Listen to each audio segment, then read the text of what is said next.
everyone, my name is Tiffany and this is my channel, Who's Your Handmade. Thank you so much for stopping by today. In today's video, it's another episode of #Friday Sews. If you want to catch up with my week, stick around. If you are new to my channel, welcome. Thank you so much for stopping by today. And if you're already a friend of mine, welcome back. Thank you so much for your friendship. Today's video is a #Friday Sews episode. I'm gonna catch you up on my sewing week, but I would also love to catch up with you as well.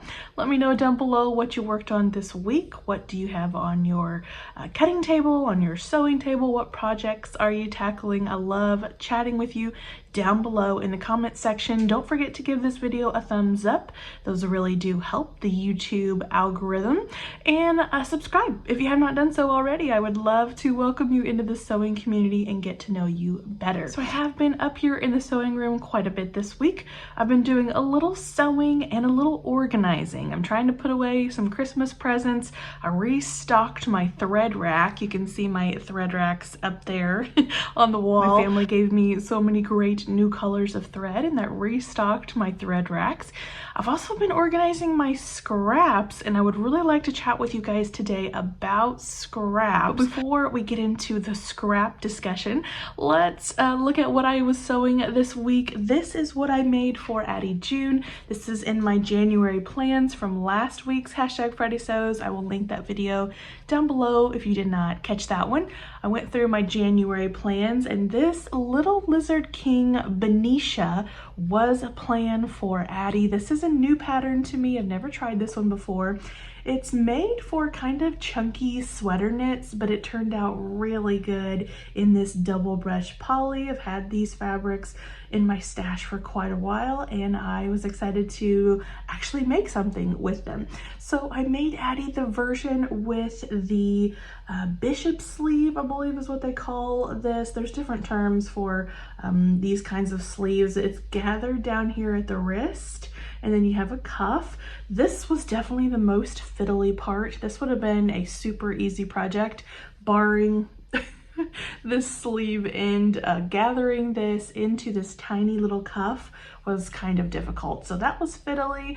Didn't really enjoy that part, but I do love this dress. I used the mock neck neckline there. It goes in like a neckband. It's just a little bit wider and kind of sticks up there on her neck. And it's just really cute. Made the size 5 for her, straight size 5. It's almost too short. Why do I keep doing this? Why don't I just automatically lengthen everything? I don't know, but it is really cute and it's going to be super cute with tights and some boots here for the remainder of our winter. So I was really happy with this Benicia. Little Lizard King also has the Benicia in the baby doll size. They have a pattern for a baby doll and I've thought about buying that and making it for Addie as a surprise so that she can match her baby doll. I thought that would be really cute. Haven't done that yet though. They also make a style of Benicia. I do have that pattern and I want to try that for sure one day out for myself. Probably not going to happen in the month of January, but it's something to look forward to. So that's the sewing that I completed. Also, I'm working on a little project for a collaboration that I have coming up in the next couple weeks, so I'm excited about that. So we've been busy up here in the sewing room. Let's get to the organizing. I said I was putting away Christmas presents, but I also am working with a birthday present. Had a birthday on Sunday. Thank you to everyone who wished me a happy birthday. That was so kind of you. Thank you so much for your sweet comments. Had a great day with my family. My hubby spoiled me and he got me a new organizer for my scraps. So let's talk about scraps. On Tuesday, I did a video about my stash, about using the yardage, the fabric, the patterns that I have in my stash. And I had a lovely commenter ask me about scraps. So thank you, Peggy, for that great question. And that really got me thinking about how I store scraps right now and the different kinds of scraps that I have and where I want to kind of go in the future with scrap organization. Scraps are a part of every crafter's life, especially for quilting and sewing. You're going to end up with the offcuts from cutting out a pattern, or maybe you bought a little bit too much fabric and you got a little bit left over. So what in the world do you do with it? So let me show you my two classifications for scraps. I classify mine in those two categories that I mentioned, the strange shaped offcuts that I have created from cutting out a pattern. Those more likely than not are going to be put into a bin like this. Let me show you my bin. It's kind of heavy. So this is the big bin that I keep under this table right here, close to my cutting table. And this is where I put those odd shaped offcuts that can't really be made into too much. They're kind of strange shapes and they're just kind of offcuts from cutting out a pattern. The scraps in this bin I've really intended to be used for stuffing. If I make a project that requires stuffing, more likely than not though, Addie helps herself to these. I actually moved my dress form, my naked dress form, into the picture here to show you what she does with my scrap bin. So these are for stuffing. I'm not really using these for a project. They're not going to be available for me to dig through for like pockets and stuff. Addie definitely helps herself right there to dress up Bernadette, my dress form, and I keep these around for stuffing projects. And the other type of scrap that I keep here in my sewing room is usable yardage. Less than 1 yard though. 1 yard is like the cutoff for what I wrap up onto the bolts and put into my little cubbies. So these are pieces that aren't quite a yard, but yet they're enough to make something like pockets or bodice linings for Addie's clothes, or maybe a little pair of undies for her. Sizable enough for projects like that. And right now they are piled up into the corner of shame in my sewing room. I'll pop up a picture here. So in these two boxes from moving our scraps, and then it's just kind of piled up on top of these boxes as well. What I would like to do is pull out these scraps by fabric type, kind of go through them, see if I want to keep them, and then by fabric type organize them into something like this. This was my birthday present from my hubby. He ordered it from Amazon. I'll link it down below. It is a 3-tiered basket system.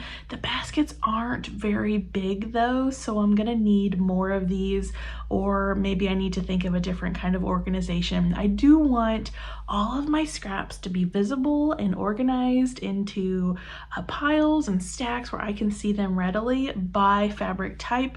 Usually if I hit up my scrap bin, I'm looking for a certain type of fabric.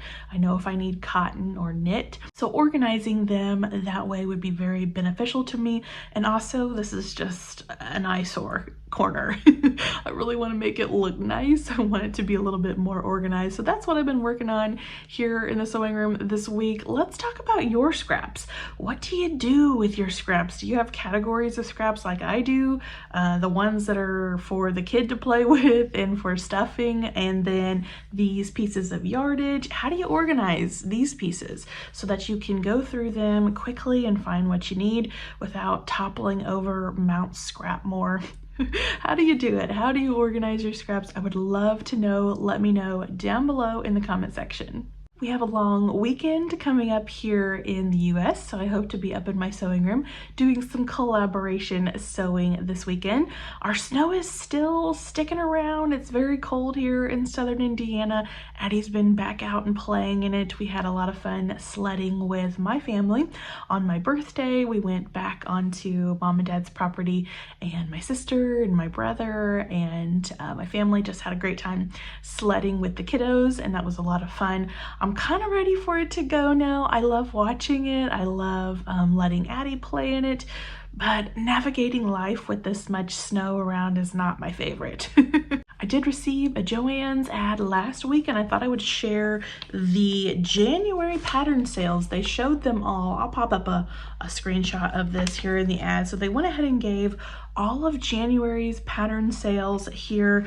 The sale for this coming weekend is Simplicity for $2.99, and then next weekend it's going to be Butterick and Vogue, Butterick for $2.99 and Vogue for $5.99. I saw a little bit of a disturbing article about Joann's this week. Looks like they've actually filed for bankruptcy again. I saw an article from the 15th of January talking about how they have filed for it again 2 times now in 2 years. So I don't know.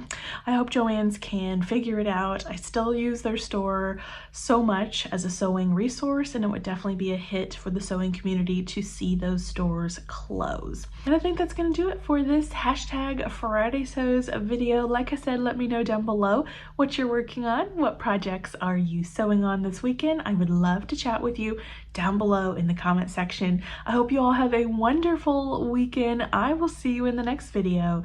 Take care.